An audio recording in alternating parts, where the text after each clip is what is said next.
je me rends aujourd'hui dans l'une des régions les plus arides du monde, en Arabie Saoudite.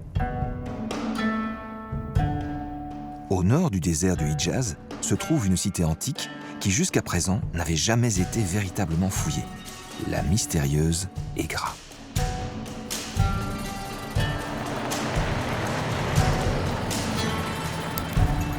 Pour rejoindre le site archéologique, il faut parcourir des kilomètres de désert.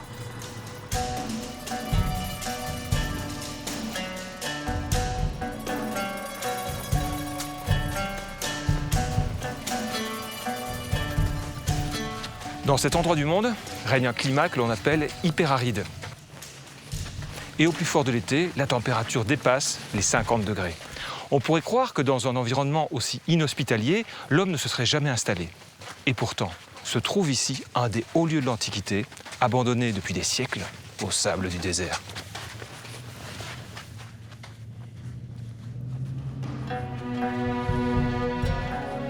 Dans ces massifs rocheux, des hommes de l'Antiquité ont laissé cette empreinte vertigineuse.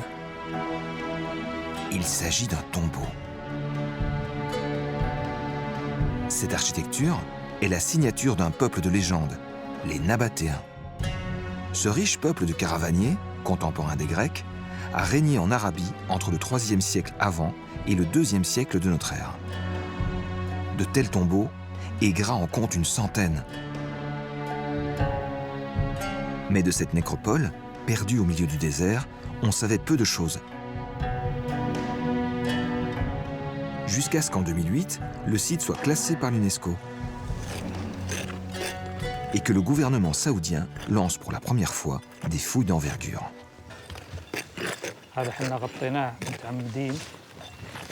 Une équipe franco-saoudienne est en train de retracer l'histoire de ces vestiges préislamiques longtemps ignorés. Quand et pourquoi cette cité a-t-elle éclos au milieu du désert? Quelle était sa puissance? Et pourquoi a-t-elle été abandonnée? Ce sont les questions que se posent les archéologues. Il faut se rendre compte qu'ils sont partis quasi de rien, puisque pratiquement aucune fouille n'avait été menée jusqu'alors ici même. C'est un joyau pour les archéologues, une opportunité formidable. Depuis 8 ans, les connaissances se sont accumulées et peu à peu, le voile se lève sur l'histoire de la mythique Égra.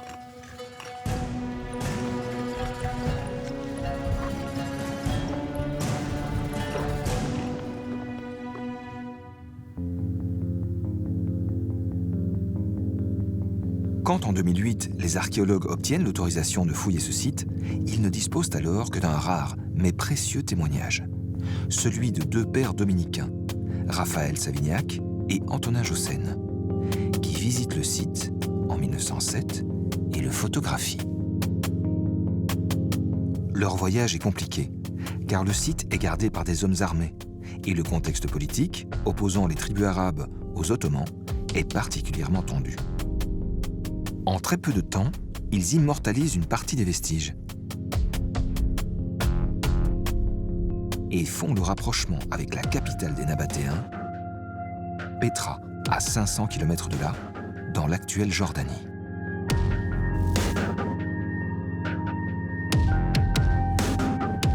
Ici se dresse aussi une nécropole taillée dans la roche.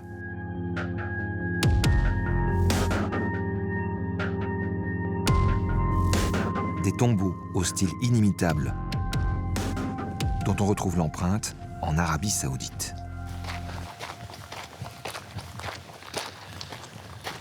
Bonjour Laïla. Bonjour Peter. Attends-moi 2 secondes, j'arrive. Dans cette équipe franco-saoudienne, une femme co-dirige les fouilles, Laïla Némé. À partir du Nabatéen. Donc sur le site de Médine Salé, il y a des inscriptions qui... Elle travaille depuis 30 ans sur les Nabatéens. Et elle s'est mobilisée avec ses collègues saoudiens pour ouvrir un chantier archéologique dans cette cité si méconnue. Quand on voit un tombeau et un art lapidaire de cette sorte, c'est sûr, on est chez les Nabatéens. Oui, on peut dire d'une certaine façon que c'est leur marque de fabrique. Mais ils ont taillé des tombeaux comme ça à Pétra. Et dès que les Nabatéens arrivent et s'installent sur un site qui possède du rocher, donc qui se prête à une architecture rupestre, ils vont tailler des tombeaux de ce type-là. Les Nabatéens sont des champions de ce qu'on peut appeler le côté composite. Ils vont empiler des ordres différents, en commençant en bas par ce qu'on appelle un ordre gréco-romain, une façade qui va être encadrée par des pilastres. Au-dessus de cet ordre gréco-romain, ils vont empiler ce qu'on appelle un entablement égyptien, et par-dessus tout ça, des demi-merlons. C'est les éléments échelonnés qui se trouvent là-haut. Hein, voilà, c'est ce qu'on appelle le couronnement du tombeau. Et ça, c'est un élément plutôt d'origine mésopotamienne. Et ça se traduit dans ceci qui est vraiment magnifique. C'est à la fois magnifique et c'est unique. Je voudrais bien te montrer quelque chose là qui est vraiment pas loin. Il est juste là. Ce tombeau-là, il est inachevé. Le tailleur de pierre n'a jamais été jusqu'au bout. Alors, ce tombeau, il permet de savoir comment les Nabatéens taillaient les tombeaux.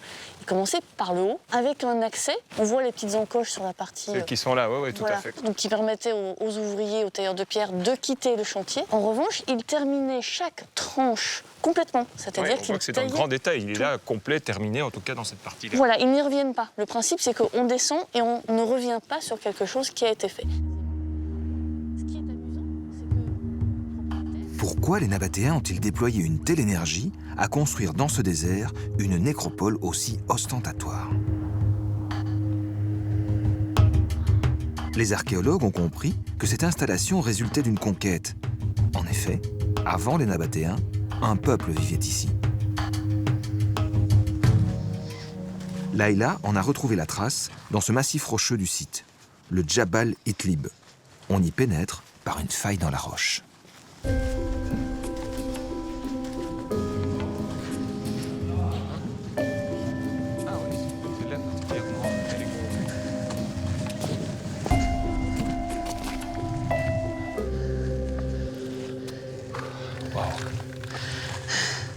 Les mots me manquent.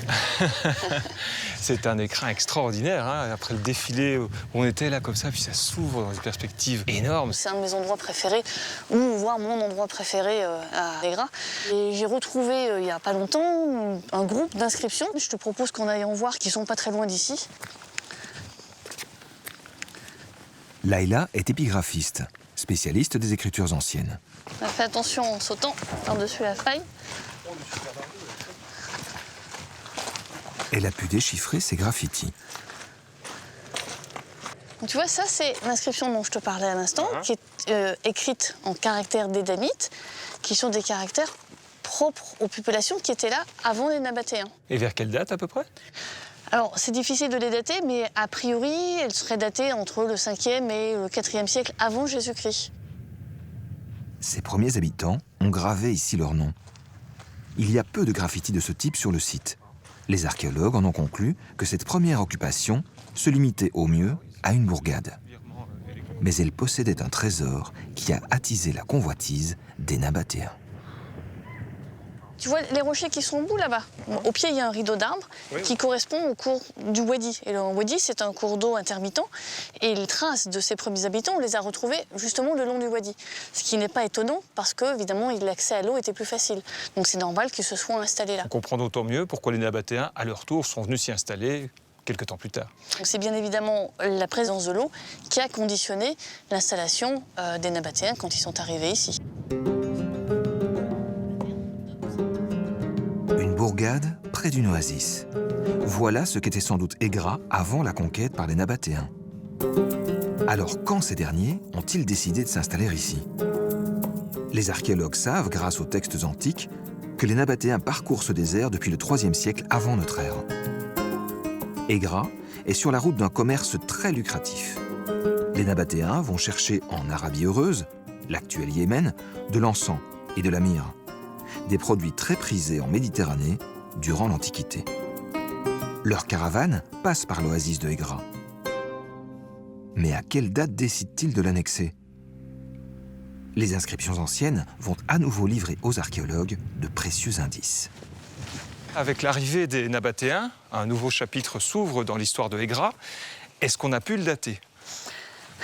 Oui, alors on a beaucoup de chance parce qu'à Aigra, contrairement à Petra, un tiers à peu près des tombeaux qui ont été taillés sur le site qui portent des inscriptions nabatéennes assez longues et ces inscriptions sont datées. Et donc là, sur le cartouche qui est au-dessus de l'aigle qu'on voit, là, il y a une inscription de plusieurs lignes et là on a la plus ancienne. Et cette inscription, elle est datée du tournant de l'ère chrétienne, très exactement -1 + 1. Donc on sait que les nabatéens sont là à ce moment-là, et il est vraisemblable que si un tombeau était déjà taillé au tournant de l'ère chrétienne, c'est qu'ils étaient là au moins 20 ou 30 ans avant. Donc on peut imaginer qu'ils sont arrivés dans la deuxième moitié du 1er siècle avant Jésus-Christ. Et le tournant de l'ère chrétienne, ça correspond à quel moment dans cette trajectoire de la civilisation nabatéenne? Alors ça correspond exactement à leur période d'expansion maximale.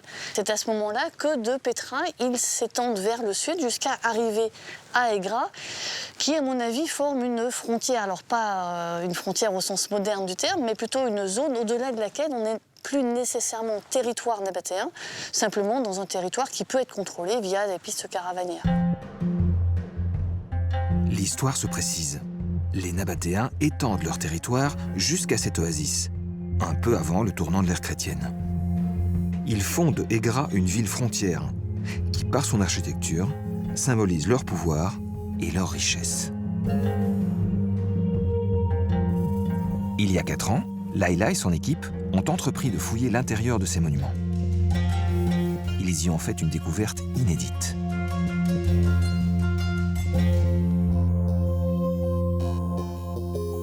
En dégageant le sable qui bouchait certains tombeaux, les archéologues ont mis au jour des vestiges jamais trouvés dans aucune autre tombe nabatéenne. Des squelettes, un coffrage en bois et des milliers de fragments organiques, du tissu, du cuir miraculeusement conservé grâce à l'aridité du climat. À Petra, rien de tout cela n'a été préservé, à cause de l'humidité. L'étude de ces vestiges en laboratoire a créé la surprise. Les scientifiques ont compris que les Nabatéens momifiaient leurs défunts. Un rite d'inhumation que l'on ne soupçonnait pas. Le défunt, il est inhumé nu. On enduit son corps de résine. Donc tu en as des exemples ici, par exemple. Ah oui, ce sont ces traces noires. Voilà. Et ce matériau est destiné à retarder la décomposition des corps. Donc on peut effectivement parler de momie, mais pas de momification au sens égyptien du terme. Pas d'éviscération, voilà, il n'y a pas etc. d'éviscération, les organes restent en place. Et donc une fois qu'on a enduit le corps de cette matière, on l'enveloppe dans un premier linceul. C'est en poil, donc de la laine, et qui est teint en rouge. Et ensuite, on enveloppe le corps dans 2 autres enveloppes textiles, mais en mettant chaque fois entre chaque couche une couche de résine. Ah, okay. Une fois qu'on a ces 3 enveloppes, évidemment, il faut les attacher, parce que tout ça ne tient pas. Et donc, on a retrouvé les lanières. Formidable. Et celle-là est très très bien conservée. Voilà, celle-là est quasiment complète. On a les bordures de chaque côté. Et la cerise sur le gâteau, c'est qu'on a finalement découvert que le défunt, au moment où il était préparé, il n'était pas complètement nu. La première chose qu'on lui fait, c'est de lui mettre un collier de dattes autour du cou, assez large, donc qui pend légèrement sur le torse. Et comment on le sait? Parce qu'on a retrouvé ce collier de dattes. Évidemment, les dattes, elles ont séché depuis 2000 ans. Tu peux me montrer? Alors, voilà, il faut que tu t'approches un petit peu. Il y a 3 dattes. Et ce qui est assez extraordinaire, c'est que tu vois qu'autour des dattes, c'est du vide. Oui, en effet. Ça veut dire tout simplement que la date a séché. Et donc, quand elle a été mise dans le collier et autour du cou du défunt, elle était encore pulpeuse. Ça signifie que les Nabatéens souhaitaient accompagner les morts dans un au-delà par une offrande végétale. Et on peut imaginer qu'ils mangeaient les dattes dans la tombe. Mais voilà, donc c'est la première fois qu'on retrouve ce genre d'offrande végétale dans un tombeau nabatéen. C'est fascinant.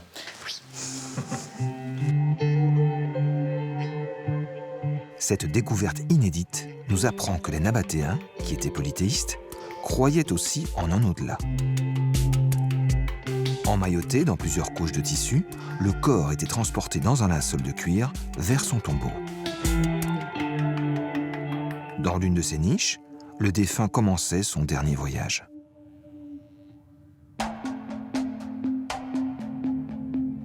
Pendant que Laïla se concentrait sur cette découverte, un peu plus loin, l'un de ses collègues a continué l'enquête pour comprendre l'histoire de Aigra.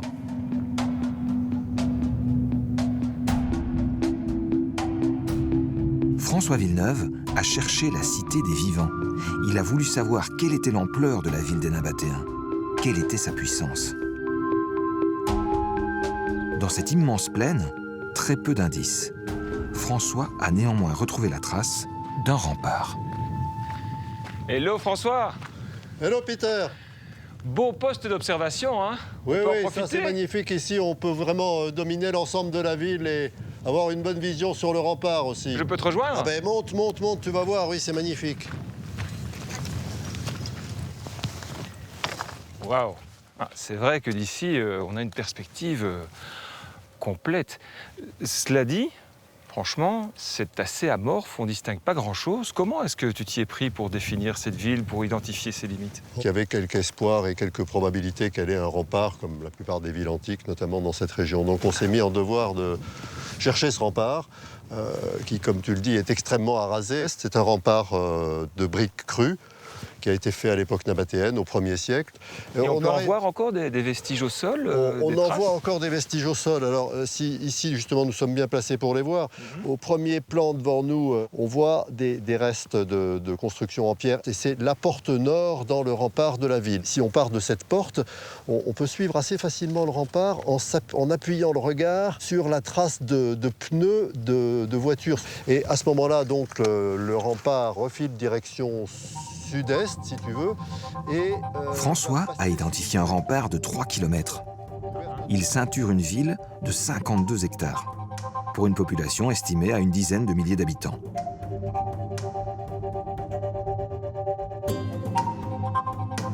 Cela fait de Aigra une des grandes villes antiques de la péninsule arabique. Une fois ses limites retrouvées, les archéologues ont alors ouvert plusieurs zones de fouilles à l'intérieur de cette cité.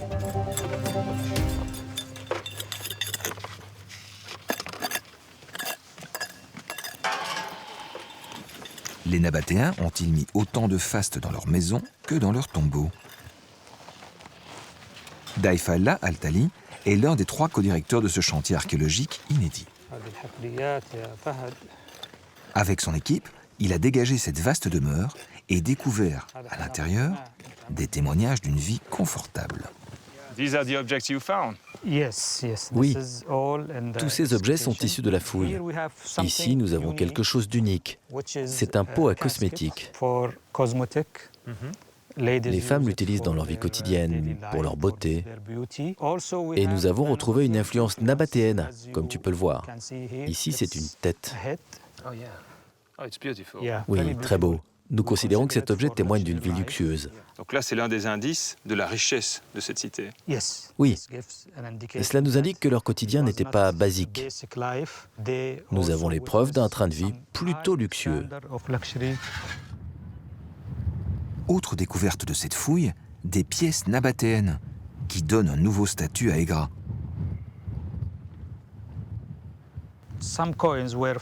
Nous avons retrouvé des pièces de monnaie sur lesquelles était écrit « Aigra » sur la pièce. Et vu la taille des monnaies qui ont été retrouvées sur place, nous pensons qu'ils frappaient leurs pièces ici, à une certaine époque. Ce qui est un témoignage supplémentaire de la puissance de cette cité. Certains historiens disent que Aigra était la 2e capitale des Nabatéens. Petra au nord et Aigra au sud. Les archéologues connaissent désormais mieux cette ville clé pour les Nabatéens. Mais il leur reste une dernière énigme à résoudre. Quand ce site a-t-il été déserté? On a longtemps pensé que l'histoire de Aigra s'arrêtait au début du IIe siècle, car on sait qu'en 106, Petra tombe aux mains des Romains et que le royaume des Nabatéens périclite. Une chronologie confirmée par les tombeaux. Le dernier est construit en 75 de notre ère. Ensuite, plus aucune trace des Nabatéens. Aigra a-t-elle été abandonnée? Pas si sûr. La fouille de cette porte du rempart ouvre un nouveau chapitre totalement méconnu de l'histoire de la ville. Tu vois ici, on regarde vers la ville. Le centre de la ville est là-bas, là où il y a ces gros rochers. On a une grande entrée, tu vois, avec un seuil.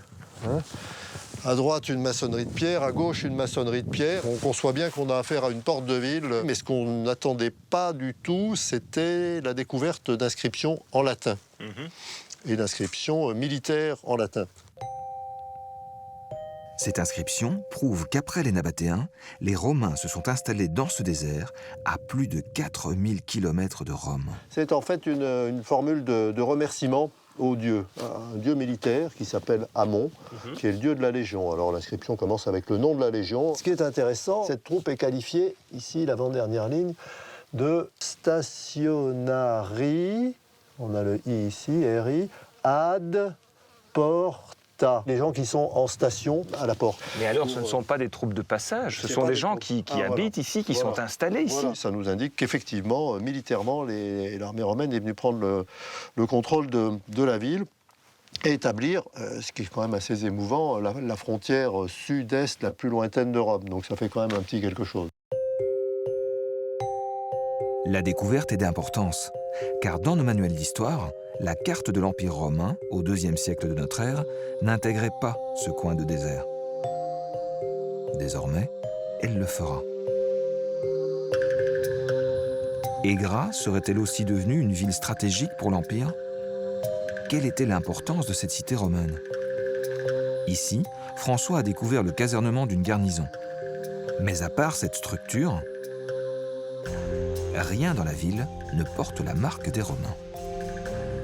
La grande surprise pour moi qui fait de l'archéologie romaine de par le monde, c'est de voir que cette ville, qui est grande, 50 hectares, un peu plus, ne contient aucun élément d'urbanisme romain. On ne voit ça nulle part dans la totalité de l'Empire romain. Tout le monde sait bien, les Romains, ça veut dire un urbanisme en quadrillage, ça veut dire un forum, ça veut dire un théâtre, un hippodrome, parfois un amphithéâtre. Et on n'a pas ces éléments-là ici. Tout cela, il n'y a rien. Est-ce qu'on pourrait dire que les Romains n'ont pas tellement investi ici à Égra en raison de son éloignement? On est aux confins de l'Empire, des conditions difficiles. Oui, ça me paraît certain. Ils ont du mal déjà à assurer la jonction avec les villes qui sont plus au nord. On peut penser qu'à un moment donné, ils ont songé à un poste avancé sur la route d'une conquête encore plus loin vers le sud, et que cet objectif paraissant irréaliste, désespéré, ils ont laissé la garnison le temps où ils avaient suffisamment de force, et qu'au IIIe siècle, époque de grande crise pour l'Empire, ils l'ont rapatrié pour se consacrer à des choses plus importantes.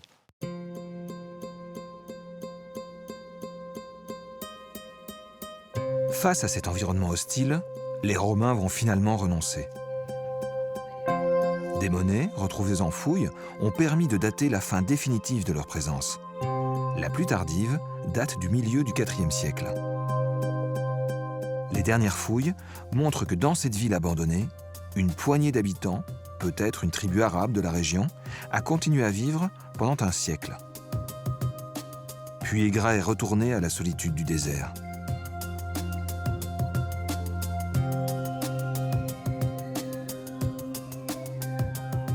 Jusqu'à ce que cette équipe dévoile à nouveau son histoire.